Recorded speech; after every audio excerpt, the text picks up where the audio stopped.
So I will get started. So recruitment. So as I said, I have done a bit of a bigger session on this. I think it was a few months ago. So this is essentially the very beginning of the journey of when you're looking for employees. It's basically what people see from the very beginning as a snapshot into your company, and what your culture's like actually can be very, very apparent from the recruitment function. But it's also where you need to be aware of any employment law pitfalls. So a potential claim can be submitted even before you've recruited a member of staff. So in the last session, we went through things like job descriptions online and advertisements and things that we are actually posting on sites like Indeed, and how actually wording we use is really important and can be seen as discriminatory. But it's also as much from when an application is submitted, that can also be a bit of a risky area if we're not careful as to why we're not recruiting or onboarding certain people, why people aren't selected, selection criteria that we set for the roles. So, I mean, in previous sessions, we've covered a bit about protected characteristics. So I won't go through those all again today, because I feel like that's sort of been something we've been chatting about for quite a few months now, so I don't want to bore you, and I'm sure you're all very well versed in that. But it's all about our justification for providing the reasons why we're not hiring people, why we're not putting them through to a second round interview, why we don't actually make them an offer.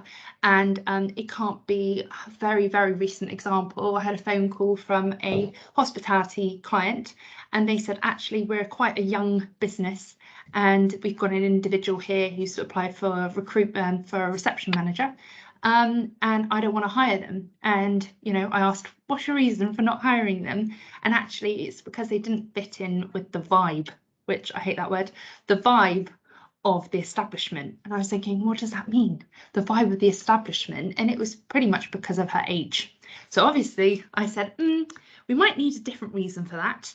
And what we need to do then is actually look at why are we not hiring certain people. So actually, he then raised a very good point about experience, and it's about, in terms of in that section what they do we actually have someone who's maybe got a bit more education experience, or a bit more in terms of the specialist treatments that they offer, and it's about providing justification that it is not because of a protected characteristic or something personal to them.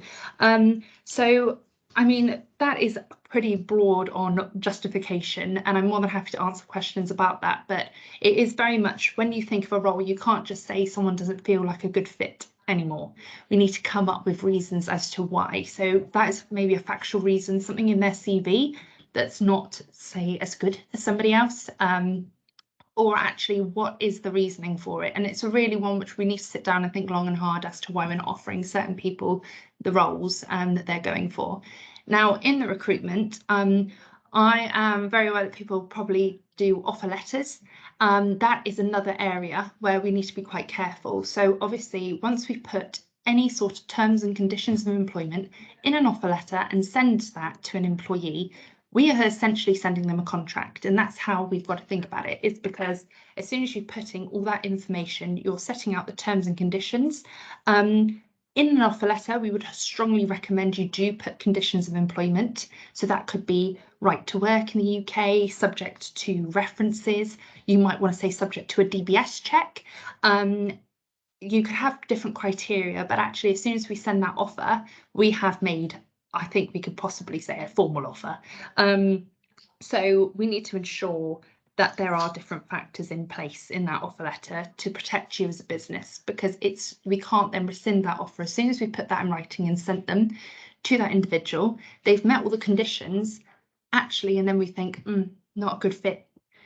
We need to come up with a better reason for that to then rescind the offer, because that person could raise a breach of contract claim. And one way we can get around doing this is actually paying them the notice period they would have received if they did have a contract. So we'll get onto probation periods, but a lot of time that tends to be 1 week. People might not know this actually, and you might be able to get away with not paying them that 1 week notice period. But I think in the market we're in at the moment, you are getting people who are asking for feedback, they're pushing back. And actually, if people are meeting the conditions you've put in place, we need a pretty good reason as to why we've not then given them that offer. Now, the conditions, though, however, can protect you because right to work checks are a really, really, really important factor to what we're, to this whole onboarding process. So actually, if someone doesn't have the correct right to work, that could be a reason why we are able to easily rescind that offer and no questions asked, almost. So that is why I think with offer letters, I'd be quite wary about them, and a lot of places tend to just issue contracts instead, because there tends to be, we've seen quite a lot of someone's put something in an offer letter, the contract's different, and then further down the line we're arguing as to which one comes first. Generally, we'd hope in the contract it says this would almost put a kibosh as to any further documentation they've received, but that is something which we do need to be really conscious of, is what we put in that offer letter can be used further on down the line. So just being really careful with that. That's like the first, we don't want you to trip up at the starting line. So right to work checks. Now, this has become more and more important, especially with the recent Brexit, and also, in terms of people having the legal right to work in the UK. So there is a checklist on the Home Office that I recommend everyone has a little look at. But for UK citizens, it's pretty easy. When someone starts, we need to ensure before they even step foot into the establishment or step foot in their role, we've done a right to work check. So that could be a scan of their passport if they're a British citizen, and that is what we would need to accept. So we'd want a scan of that sent to us. For non-UK citizens, they must provide us with a share code. Now, they can get a share code from the Home Office, and what you can do is essentially they'll give you a share code, they provide you with their date of birth, and you can log onto the Government UK website and it will tell you what their conditions of right to work are. So that could be, some are, they've had settled status. So a lot of people during when Brexit was happening, people were applying for settled status, which essentially means that they have the right to work now in the UK. Some people have like 2-year conditions, especially students. Some people are on student visas, and on that share code, it should tell you what's their right essentially and how long for. It says here an employee must not start work until their right to work documentation has been checked and confirmed. Okay, for a UK citizen, then the process I would personally go through is getting them to send me a copy of their passport. The next day, what I'd do is I'd arrange a video call with them, or you can even ask them to come in, but with that passport. So if you were doing it by a video call, you'd ask that person to hold up their passport. You in front of you would have the scanned version, and you'd be able to check that that person, that passport matches the person holding it.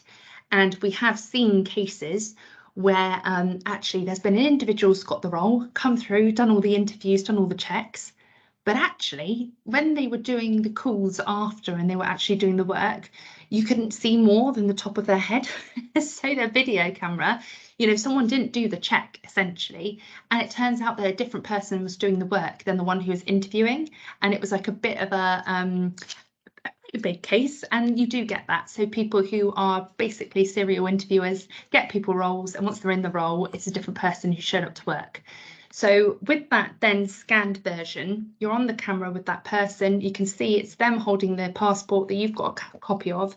You then write on that saying, I confirm this is a true likeness of employee's name, sign it, date it, and keep that in your file. And that is that shows that you've done that right to work check with that individual.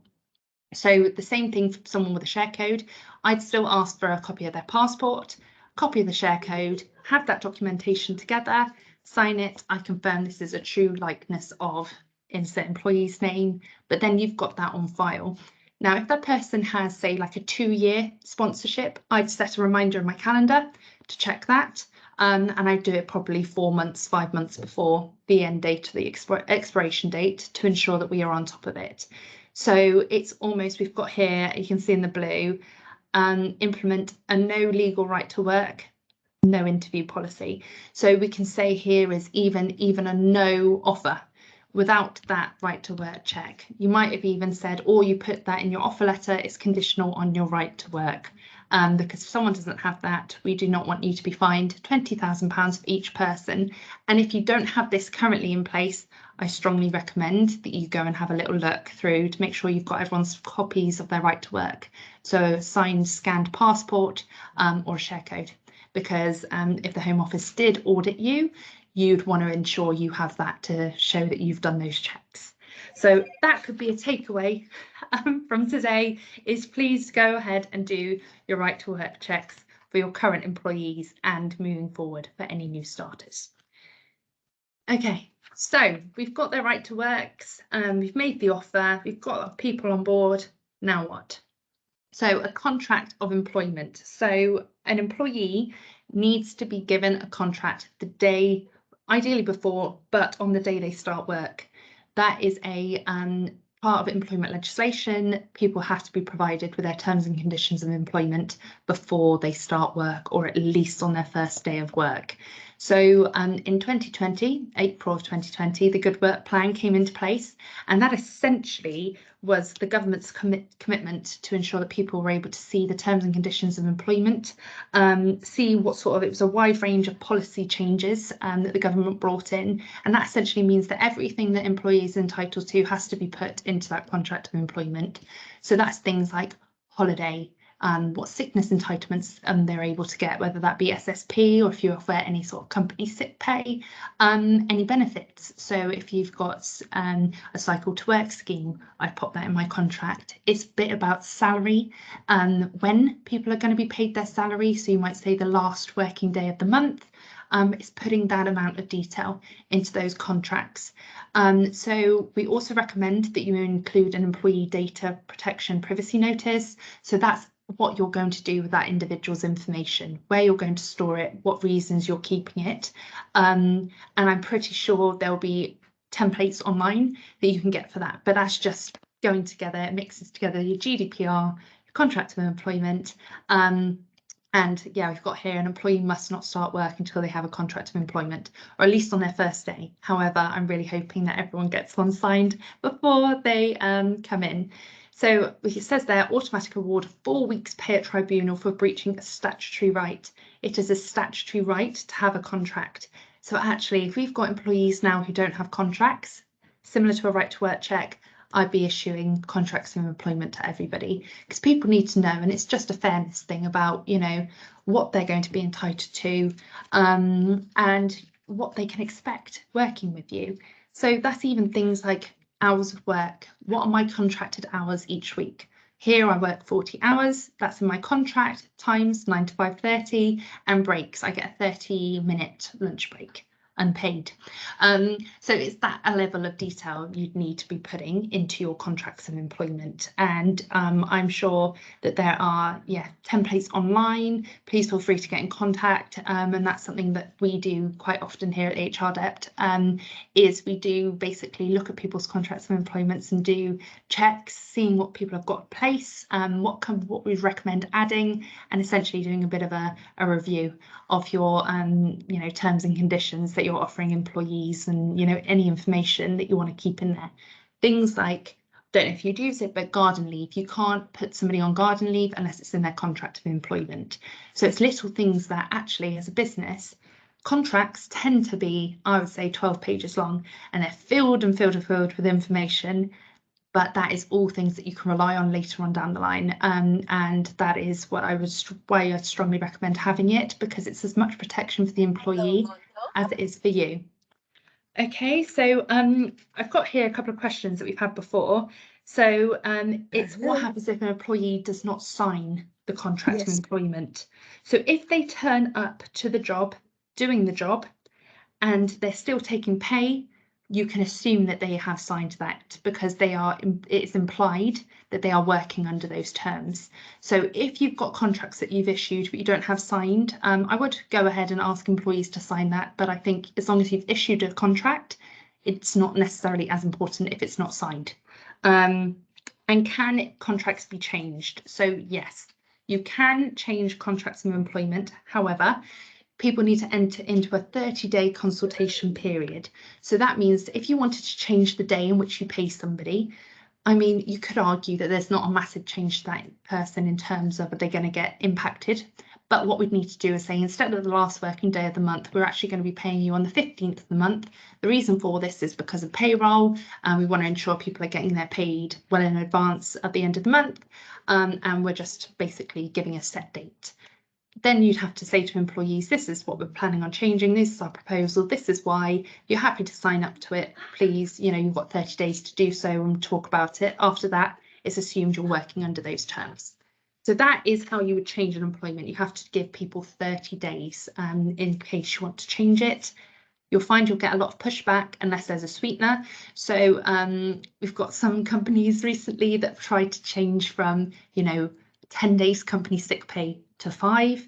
In order to counteract that, because they knew they were going to get a lot of pushback, they've put in a couple of extra benefits, like a cycle to work scheme, perk box, which is like one of those, you get points for your employment, and actually it's a little bit of a sweetener.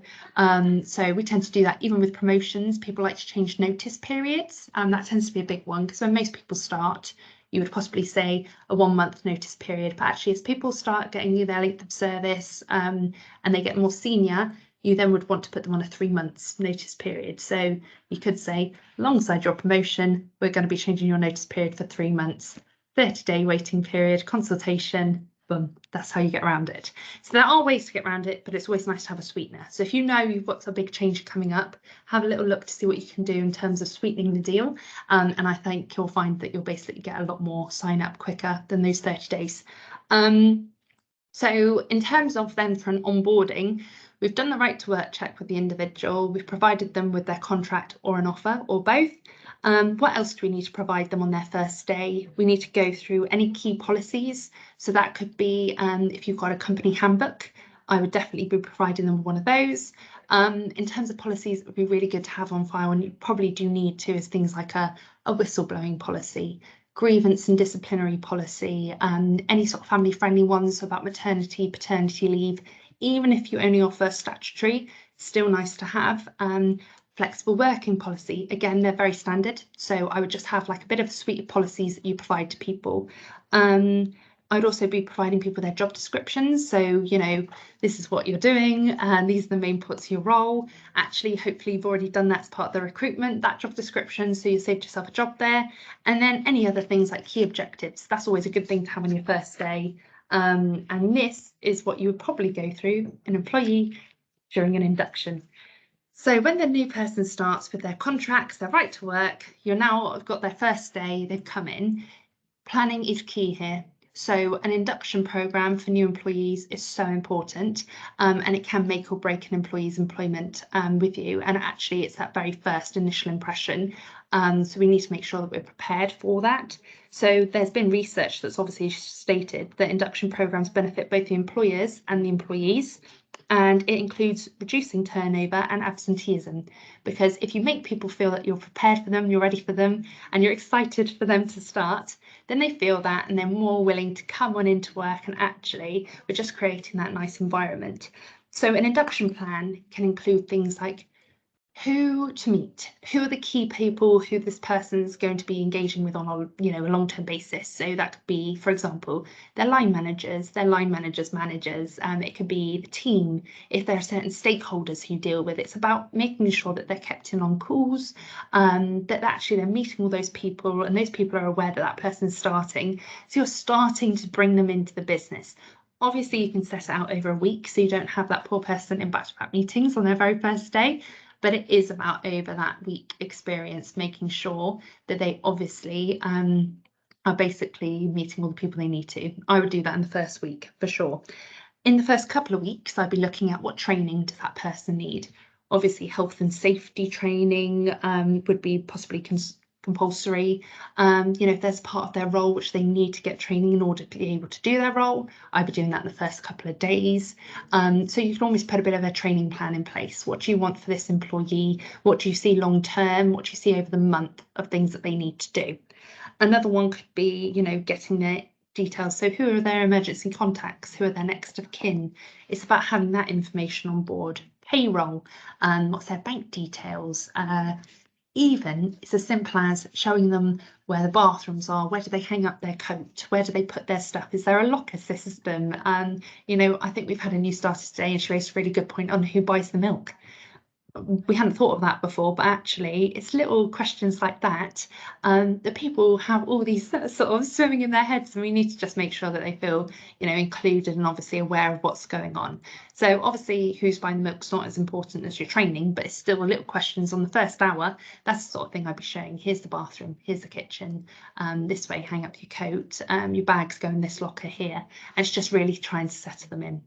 One way to do this, and we've seen this being quite positive, is a buddying or a mentoring system. So pairing them up with somebody either who's more experienced or doing the same role as them, or who's been there longer, and actually somebody who's just watching out for them as sort of can be a contact for them to talk to, because a lot of people, and especially younger generations, struggle to talk sometimes to their managers. So actually having somebody similar level can be really helpful, and it's just having that sort of communication, really embedding them into the company.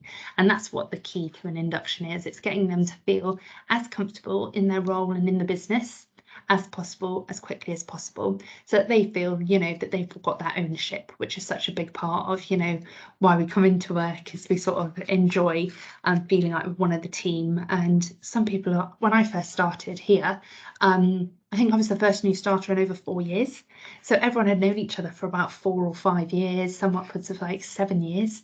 And you know, I was made to feel very, very welcome when these people know each other, and we all work with the people, you know, who we've worked with for, you know, a long time, a long portion of our life. As you all know, I work 9 to 5:30. So, you know, that's a long time to be sitting opposite people, and actually it's making them feel really welcome and getting them on board. So that's why I would say inductions are so important, and you almost think back to your first day and think, what would you have liked to have done differently, or what would have liked to experience? And that's the sort of thing we should be doing. So these next few ones, we've only got a couple of slides left. Probation periods. So there is a preconceived idea that we get a lot from clients that probation periods mean that you can get rid of someone instantly, and there's going to be sort of no backlash, no nothing. A probation period just for you to trial out people. That is kind of wrong. So the purpose of a probation period is to enable the employer to assess a new starter's capability, attitude and potential. It's to enable the employee to make their mind up about the company, and it's also a time where you can set objectives and standards for the upcoming year, 2 years and future. So it's ultimately the line manager's duty to review a probation period for each of their reports and to be aware of when that's coming up. A lot of probation periods tend to be 3 months or 6 months. Here it's 6 months. But actually, in terms of what the difference is in terms of employment rights, there's not much difference in a probation period as if you're under 24 months. You still couldn't make a claim for constructive dismissal or constructive unfair dismissal, but you can still raise a discrimination claim. The only difference really is a shorter notice period, and that tends to be, and that's very much company to company. Here, our probation period notice is 1 week, and then after that it goes up to 2 months.